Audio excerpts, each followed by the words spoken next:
In this lesson, we're going to talk about maximums and minimums. And there's absolute extrema and then there's local extrema. First, we're going to talk about absolute extrema. And when we talk about absolute extrema, we're talking about absolute minimums and maximums. And here's the official definition here for absolute maximums and minimums. And basically what it says, if you're looking at an interval of a function, and if you find on that interval one point that is the highest out of all the other points, highest meaning the biggest y value, then that value is going to be considered an absolute maximum. And the same thing goes for minimums. If you look at an interval and you look at that interval and you find the absolute smallest y value, that will be your absolute minimum.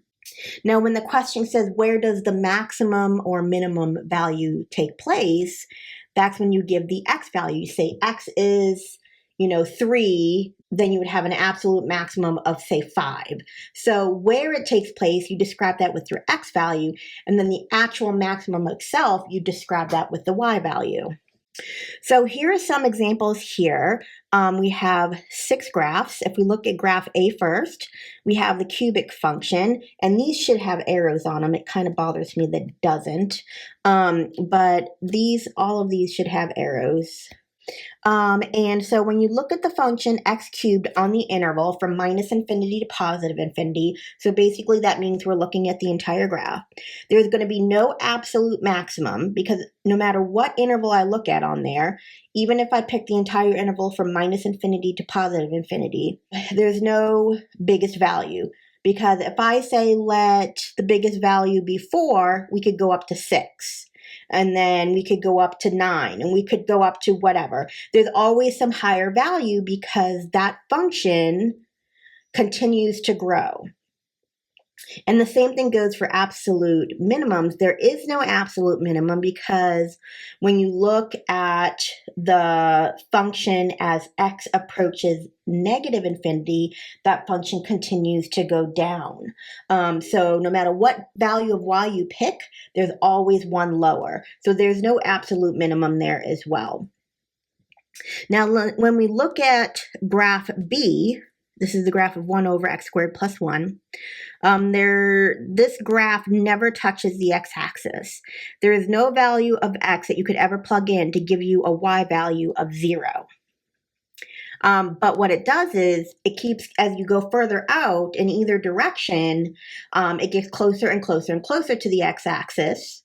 So it's like as the limit as x goes to minus infinity and positive infinity, the limit is going to be 0, but it never actually gets to 0.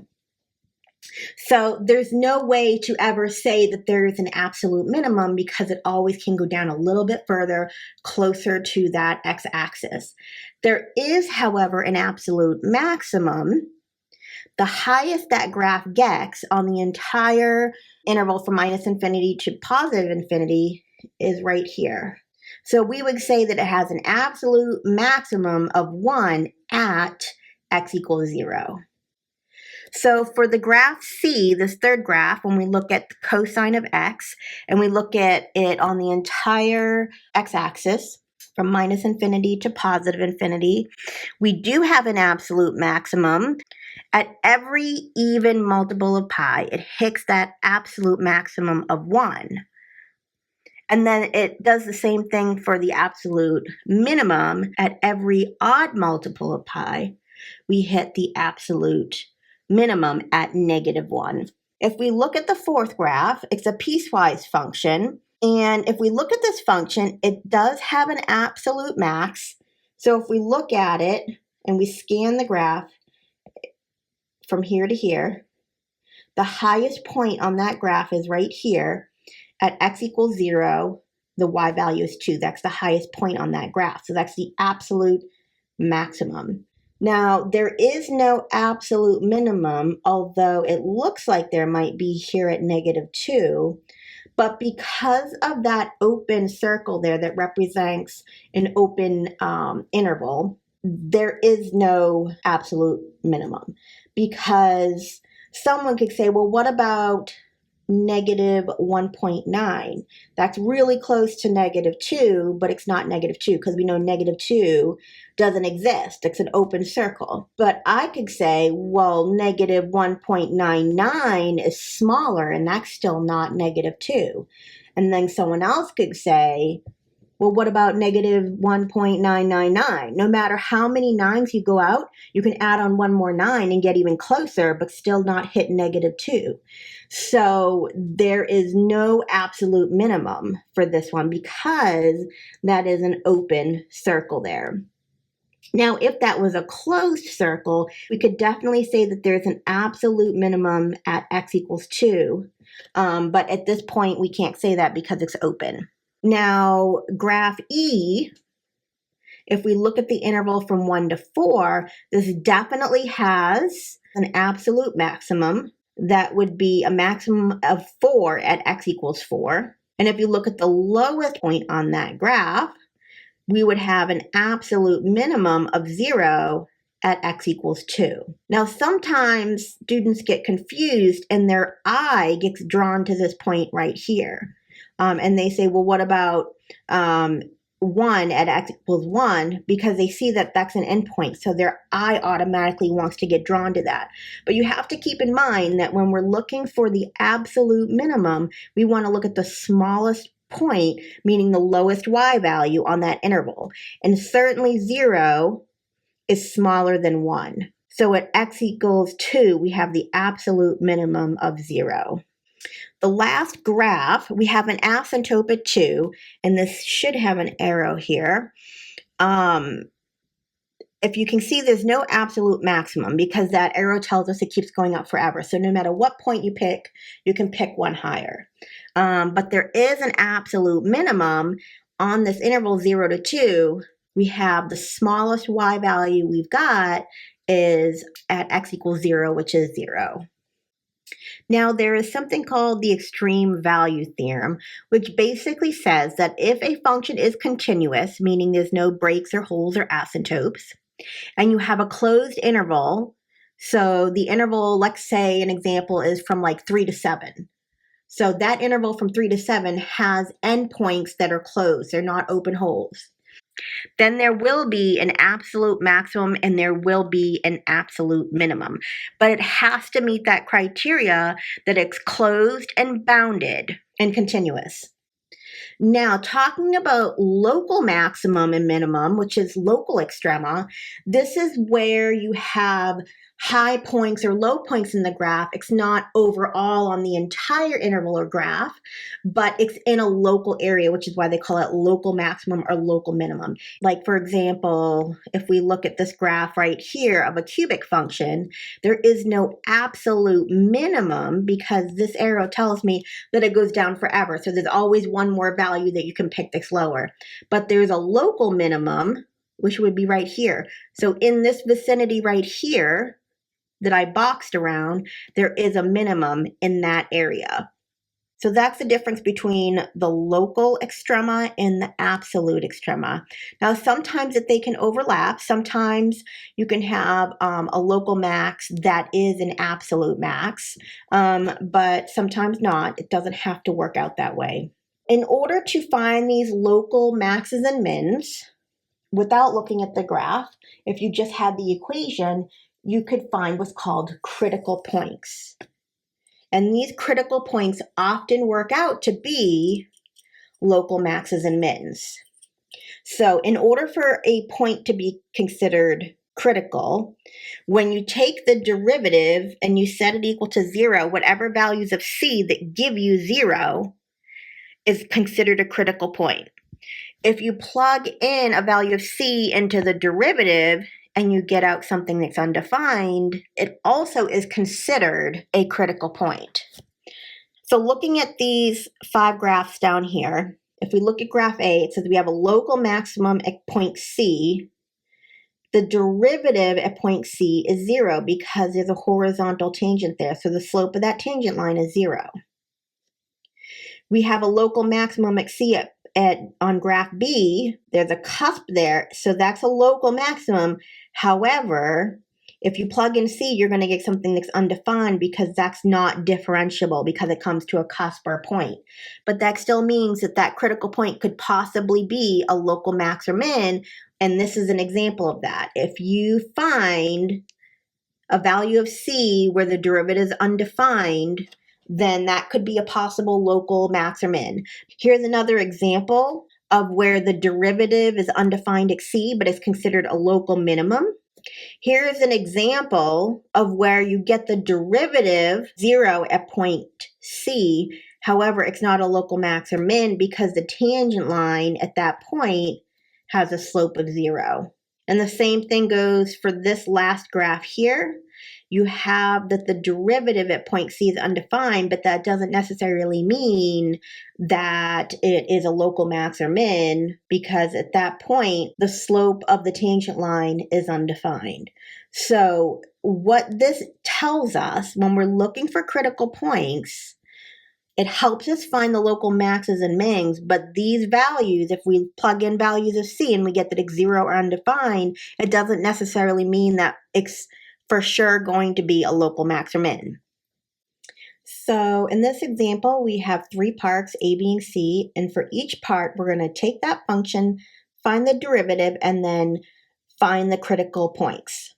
So just a refresher, critical points are any values of C that we get when we plug into the derivative and we get either 0 or if we plug in the value of C and we get that it's undefined. So when I take the derivative, I'm going to get x squared minus 5x plus 4. So when I set the derivative equal to 0, I get x squared minus 5x plus 4 is equal to 0, and I can factor this as x minus 4, x minus 1. So I have 2 values of the derivative, 4 and 1, that when I plug in I would get 0. Now there's nothing I could plug into this since this is a polynomial to give me anything that's undefined. So we only have the situation of finding values of C that give me 0 for the derivatives. Now there's ways that you can tell if it's a local max or a local min. If you make a sign chart and you do test points, so I put my critical points on the line in the sign chart, and then I pick test points on the intervals between the critical values. So when I pick a point to the left of 1, let's say I plug in 0 into the derivative. So I have 0 squared minus 5 times 0 plus 4. That gives me a positive value. When I plug in 3 or something between 1 and 4, I'm going to get a negative value. And then when I plug in something bigger than 4, like 5, I'm going to get a positive value again. So what this is telling me, on the interval up to 1, it's increasing. Then on the interval between 1 and 4, it's decreasing because my slope is negative, so that's decreasing. And then from 4 to infinity, my slope is increasing. So 1 is going to be a maximum because it goes up and then it comes back down. So at x equals 1, we're going to have a local max. And then if I look at 4, it's going to come down and then go up. So at 4, I'm going to have a local min. So if we graph the function 1/3 x to the third minus 5/2 x squared plus 4x, you'll see that at 1, you have a local maximum, and then at 4, you have a local minimum. In example B, we have f of x is equal to x squared minus 1 all cubed. So when I take the derivative, I'm going to need to use the chain rule because I have that inner function. So I have the 3, bring that down in front. Then I have x squared minus 1. And then decrease the exponent by 1, so that's a 2. And then multiply by the derivative of the inner function, which is 2x. When I clean that up, I get 6x times x squared minus 1 squared. I got to set that equal to 0 and find my critical values. When I'm looking at this, it's still a polynomial, so I'm not going to have any values of x that would cause me to have the derivative be undefined. So really I'm just looking for the values of x that make the derivative 0. And I can do that by factoring. So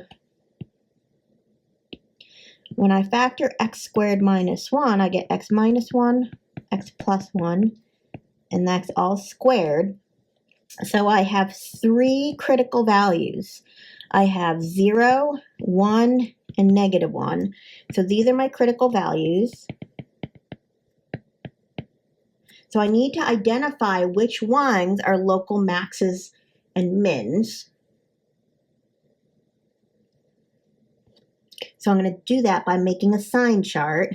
So I have negative 1, 0, and positive 1. And I'm going to pick test points.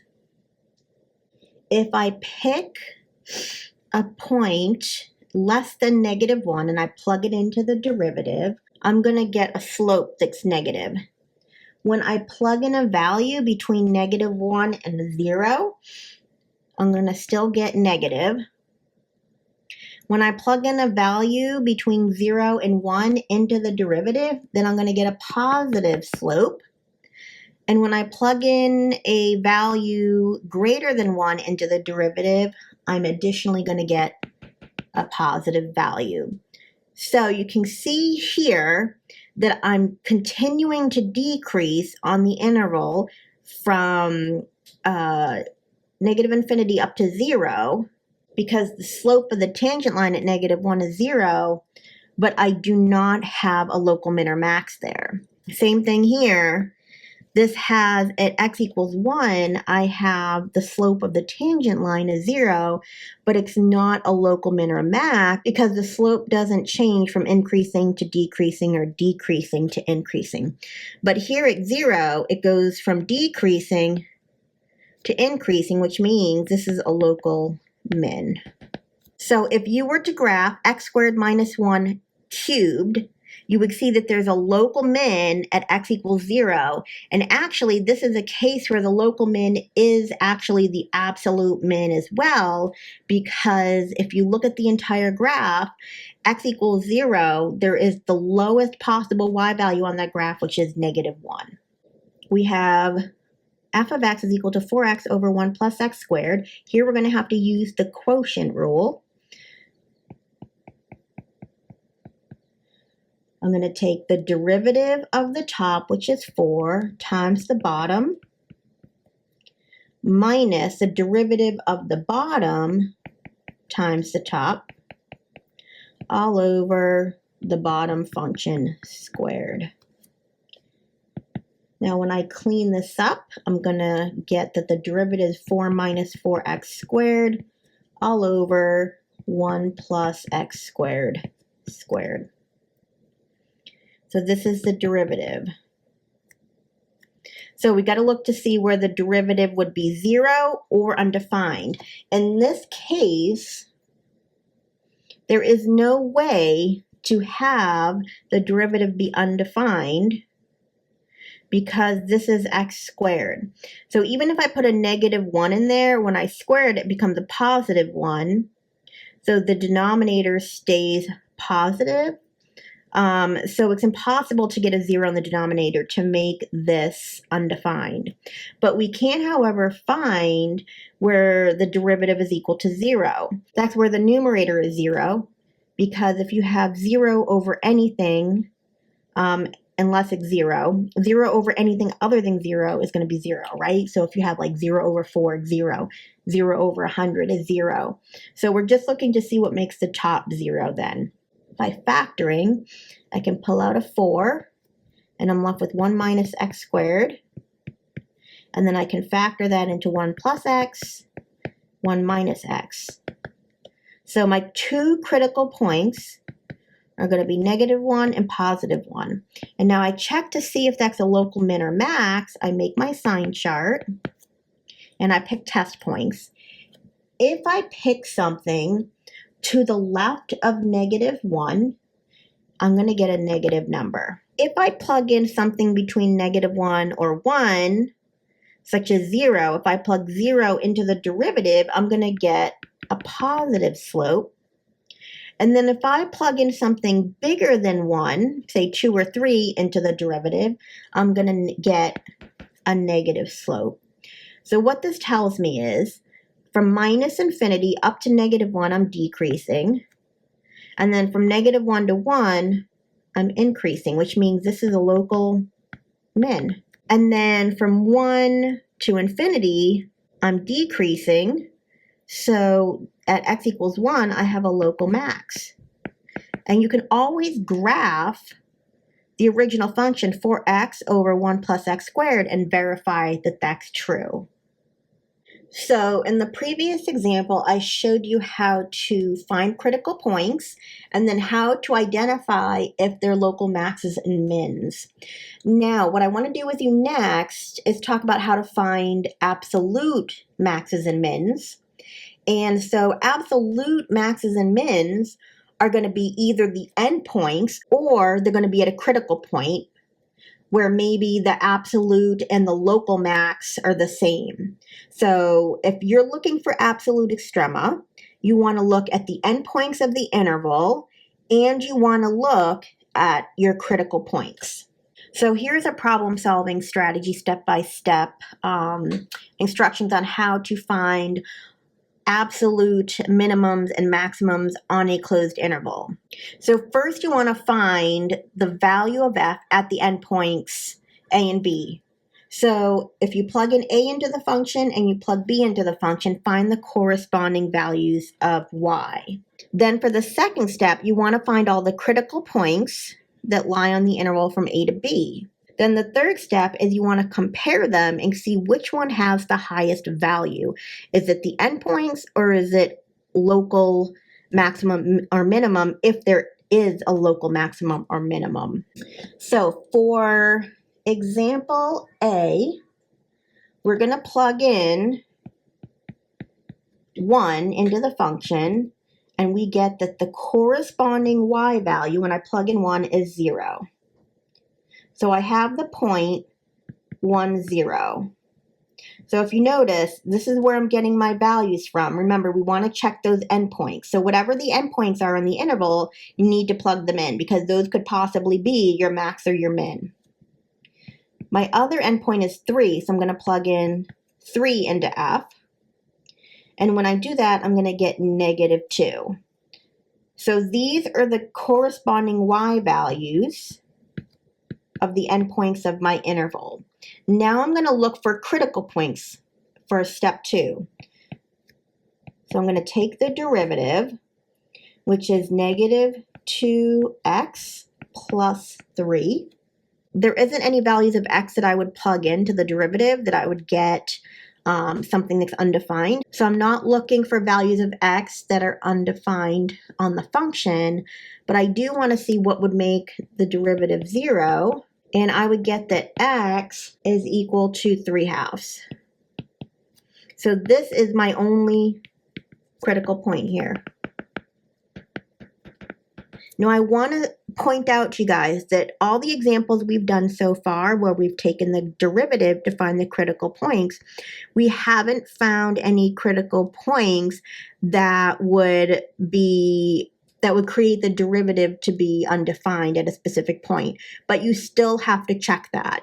Okay, now if I do a sign chart and put 3/2 on there, I'm going to check to see at 3/2 whether it's a local max or min or neither. So if I plug in a point to the left of 3/2, let's just say 1.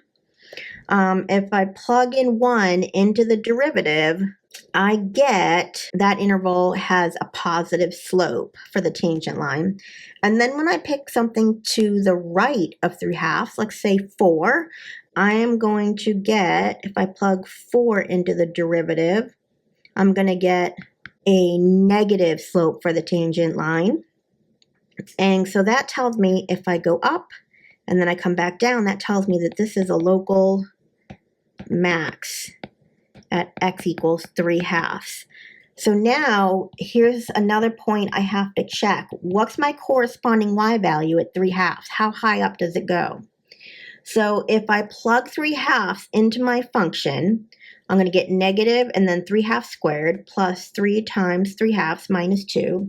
And when I do that, I'm going to get out 1/4.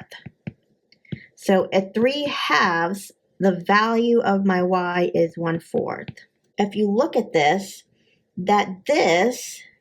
my local max, is actually my absolute max as well because it's the highest value. So 1/4 is bigger than 0 and 1/4 is bigger than -2.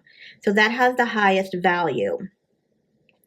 And then so I can say at x equals 3/2, the absolute max is 1/4. Now if I check for the absolute min, my lowest y value would be -2. So I can say at x equals 3, we have an absolute min at -2. Now if we look at the graph of -x squared plus 3x minus 2, it's a frown shape quadratic. So the vertex is definitely going to be the absolute maximum and the local maximum, and this is the vertex at x equals 3/2 and y equals 1/4. And then at x equals 3 on that interval, that's going to be your lowest point. Now, if we looked at the quadratic over the entire domain from -infinity to infinity, there would be no absolute min because the arrows for the quadratic go down and to the right and down and to the left forever. So over the interval from -infinity to infinity, there is no absolute min. But if you look at it just on the interval from 1 to 3, at x equals 3, we have the absolute minimum of -2. Okay, and the last example, part B,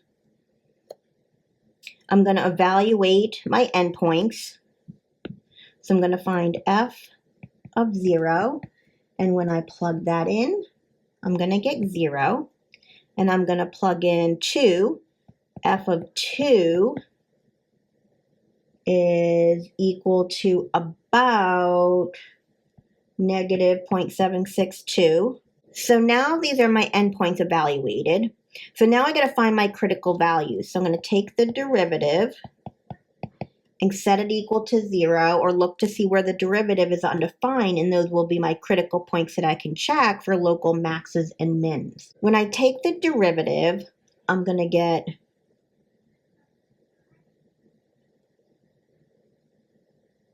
(2x minus 2 over x to the 1/3. And you guys can check that and do that on your own if you want to make sure you get the same thing. And another way you can write that, if you create a common denominator, you combine it together, you could create the derivative so that it has one fraction. So we would have 2x to the 4/3 minus 2 all over x to the 1/3. So now I want to look to see where the derivative is 0 or undefined to find my critical points. So to see where the derivative is 0, since this is a fraction, I'm only looking to see what makes the numerator 0. When I do that, I'm going to get x is plus or minus 1. So these are some critical values here.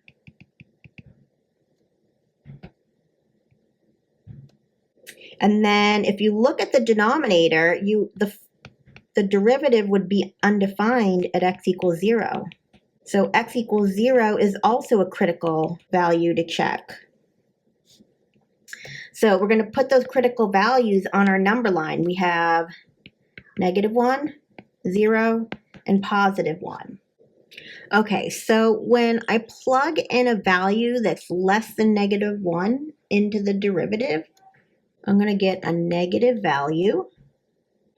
When I plug in a value between -1 and 0, I'm going to get a positive value.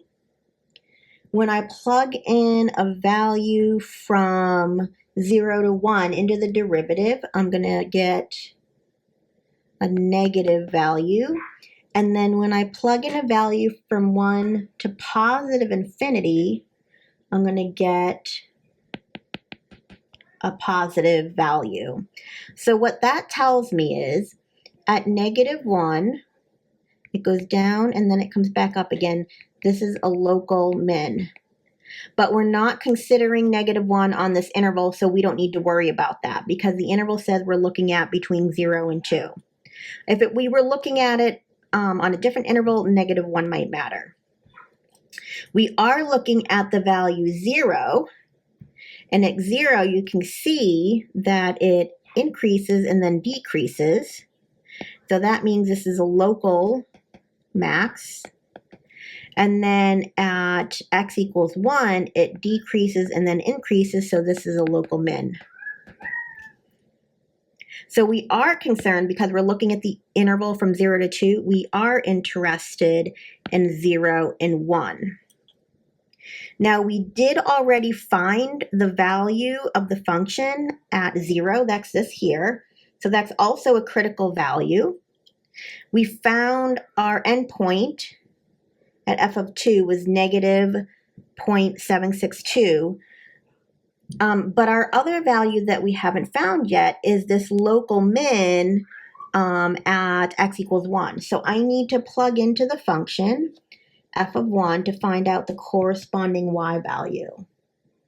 When I plug in 1, I'm going to get out -2. So here's the last value that I'm interested in. So now we just got to look to see which one is the highest value and which one is the lowest value. Now if you look, the highest value on that interval is f of 0 is equal to 0. So this is going to be our absolute max. And since this is our lowest value here, this is going to be our absolute min. So I would say on this function, on the closed interval from 0 to 2, we have an absolute maximum at x equals 0, that is 0, and we have an absolute minimum at x equals 1, that is -2.